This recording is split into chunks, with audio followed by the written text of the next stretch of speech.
Welcome to the Electro and Banno Movie Power Hour. I am Electro, of course. And I'm Banno. What up? And we are back again with another exciting edition of the Movie Power Hour. Thank you for joining us. If you were looking for like a strong hour of power that also is about movies, then you came to the right place, because we're here with another powerful hour of movie going, right? What do you got to say about that? I agree, man. It's probably the greatest movie podcast of all time, to be honest. Yeah, with probably you. That you could be listening to right now. Everything you want to learn in 1 hour Yeah. of power? A powerful hour We got of it. movie. A movie power hour, if you will. Mm-hmm. Hosted by Electro and Banno. Yeah. The Electro and Banno Movie Power. So we're coming at you hard with another powerful hour, and usually this name doesn't carry any power with me anymore these days, but we got the new M. Night Shyamalan movie. Don't be disrespectful. I will. You know what, Philip? I will be disrespectful. We just watched his new movie, Knock at the Cabin. Mm-hmm. Which I gotta tell you, Banno, I didn't hate it. It wasn't bad, no. No, it was decent. It was not bad. It was pretty good. I have a love-hate relationship with one M. Night. He's done some movies that I really love, like The Sixth Sense and Unbreakable. I really liked Split, but that movie got a little tainted, I think, with the terrible Glass movie. Really? It fucks it up for me a little bit. No. Yeah. As a standalone, it's fire. Sure, bro. It's but too good. But you know what? You're like, oh, you're so jazzed up, but you're like, but the next movie really shits on the whole fucking series. Have you rewatched? No need, bro. I don't need to put myself through that again. Why not, though? Because, man, no, I'm good. I don't need to watch spoilers for Glass. I don't need to watch David Dunn get killed, drowned in a puddle again. Right. They really shit the bed with the way that they ended that whole series. The first one's I think an amazing film. Split was pretty good, but was elevated by its twist. It's a sequel to fucking Unbreakable. Right. I think that ending elevates that movie. If it wasn't for that ending, that movie would have just been a pretty solid little movie, Mm-hmm. but the ending elevates it. But at the same time, that ending reminds me of the movie that is to come, that's going to end the series in a very unsatisfying way to me. So that Split movie does get brought down at least a fucking half a point for me, because of what's to come. They just fucked it up. I know. I didn't watch Unbreakable until after Split. What? Yeah. So when I watched that, Split by itself, I was like, this is fucking great. And watching Unbreakable, I was like, well, that's really good. And then, I don't know, Glass wasn't too bad, but from what I remember, I only saw it the one time too, so I think we got to give it another go. Because M. Night does hit, okay? Yeah. He comes through with shit, and he gives you the twist. You know it's coming. Yeah. There's no twist in this new movie. No. The twist is that there's no twist. Mm-hmm. That's the twist. And that's what I'm talking about. That is his greatness. He pulled it off. Brilliant. He pulled it off. Exactly.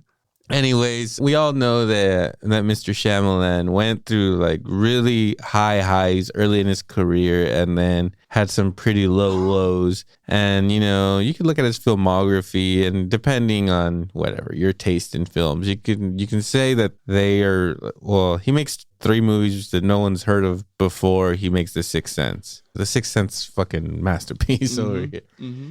He follows it up with Unbreakable, which I think personally I like even better than The Sixth Sense. I think it's a fucking fantastic film. My favorite M. Night Shyamalan film. So his highs are really high really early on.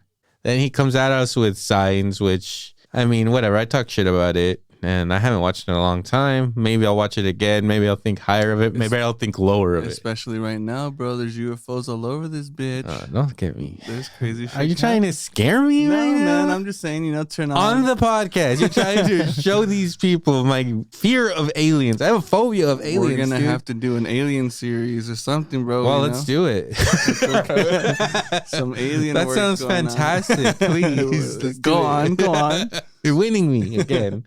Signs is good. When's the last time you watched Signs? Probably like 4 years ago, maybe. Okay. Well, again, I don't know if when I watch it, I will think more or less of him. I haven't seen the movie in a long time. But I do remember that movie was divisive when it came out because it is a slow fucking movie. Yeah, it is, yeah. And so that started turning people off. And most people got turned off by Unbreakable because it was completely different than The Sixth Sense, and people were maybe expecting something else. And he's reteaming again with Bruce Willis. You add Samuel L. Jackson to the fucking mix. Everyone's excited. Yeah. Okay, everyone is excited. Okay. And it was looked at, I think, kind of a letdown when it came out. But then over time was like, oh, wait a minute. This M. Night Shyamalan's actual best movie and shit. It got a reputation afterwards. So you get Signs, and people are already starting to be like, some people think that movie's great. Some people are like, that wasn't our fucking shit. Okay.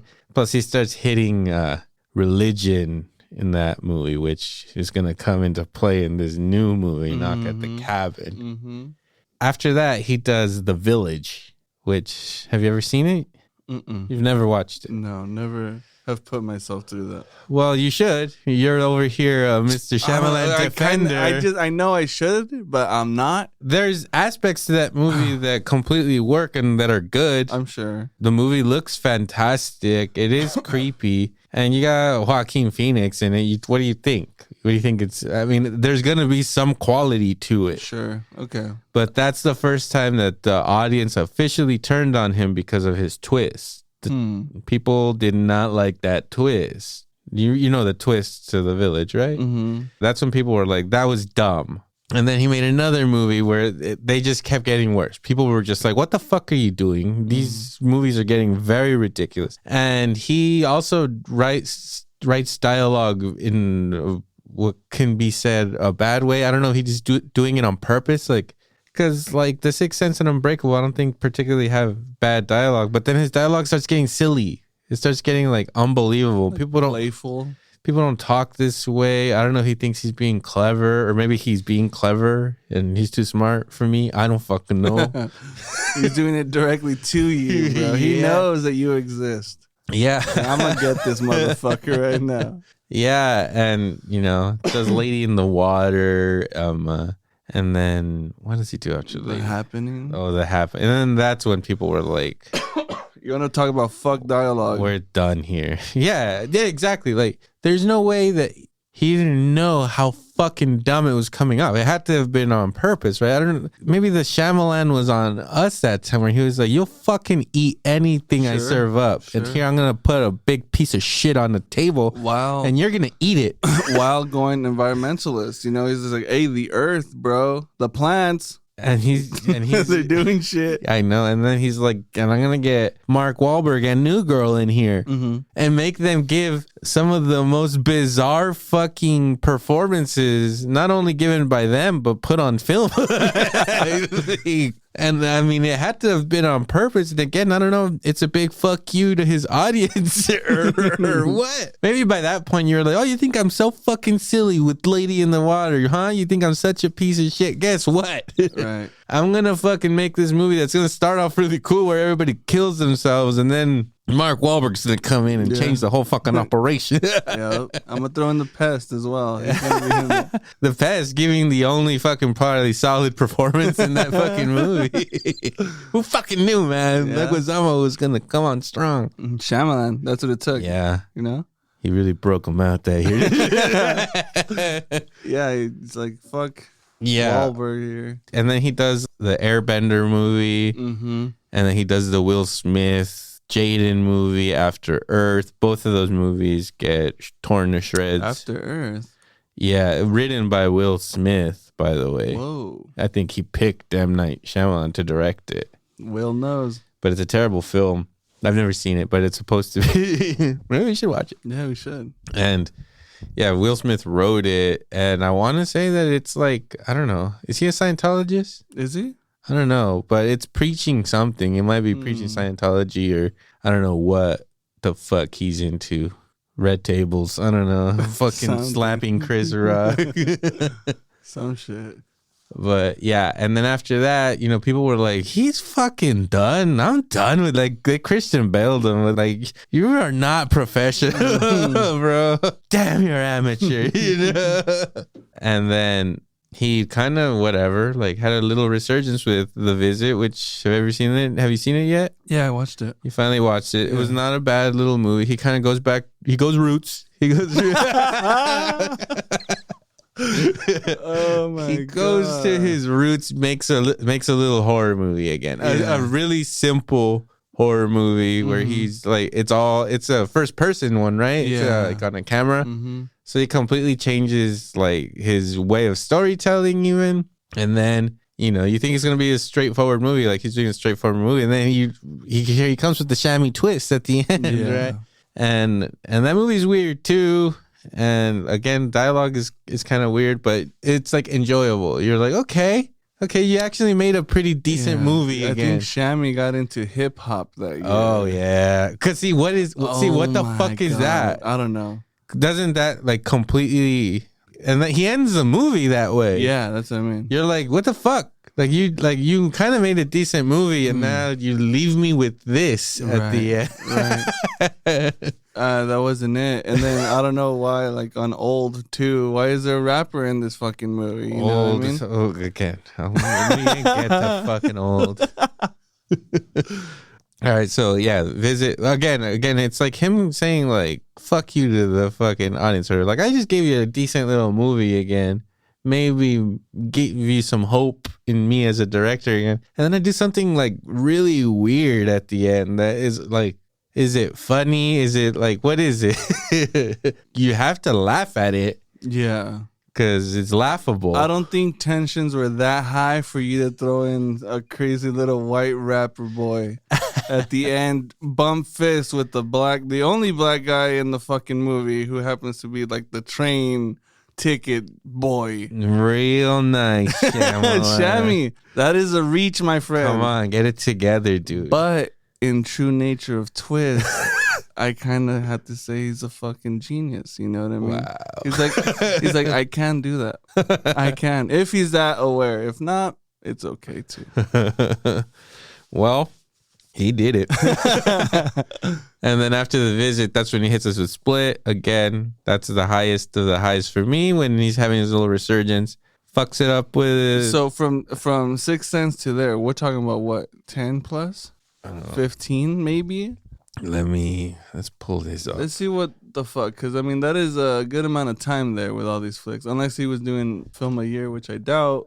Well, we're gonna find out right now. Let's see. So yeah, the first thing he did was this movie in 1992 called Praying with Anger that he starred in, by the way. And again, it's gonna get into in this movie, but he has like this weird thing with religion. I think obviously he's like Indian or something, right? I don't know. But he, when he was young, I think went to like Catholic school or some shit.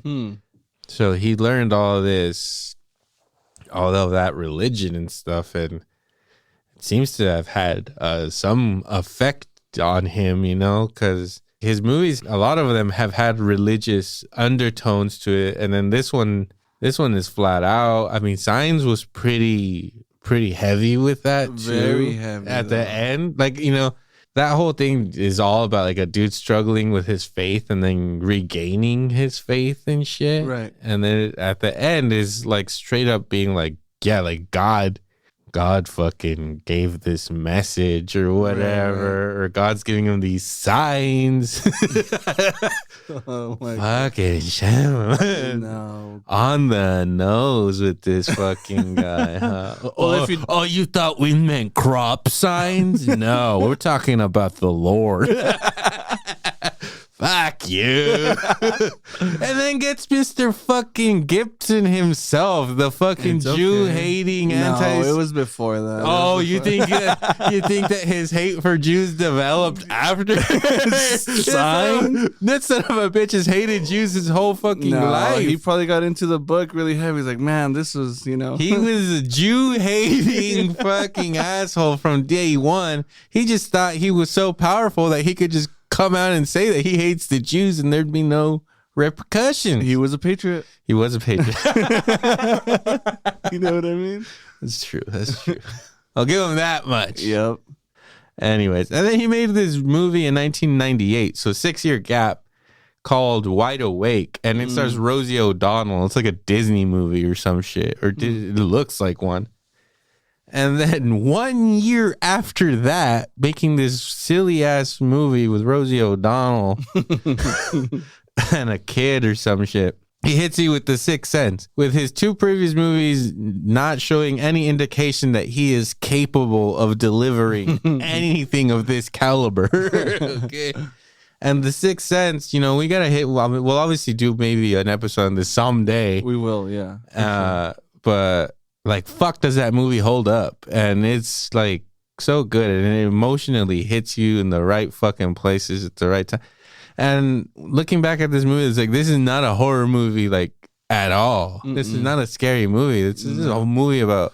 It just freaked people out, man. Pussies. There was a bunch of pussies in 1989. I was about to say, year 2000 was coming in, the world was about to end. We were a little uneasy. A ghost or two might scare you, It was a very uncertain time, man. Yeah, and Colette crushed it. She crushed it. Oh my God, dude, what so a performance. Fucking good. Why they haven't given Toni Collette an Oscar yet? See, that's fucking criminal, That's why the Oscars are a fucking sham. I hate that shit. That's the Shyamalan. That's stupid, right? It's like if he was in charge of the whole operation. That's probably... Is that why we say sham?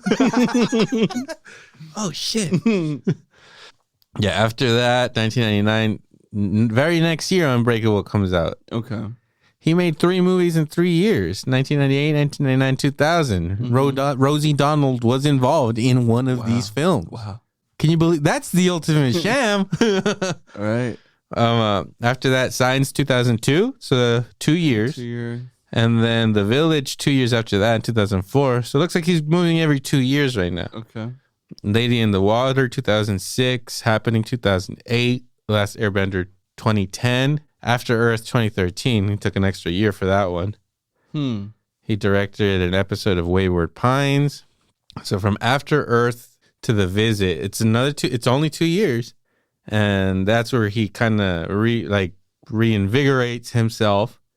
Split is 1 year after that. Glass 3 years, 2019.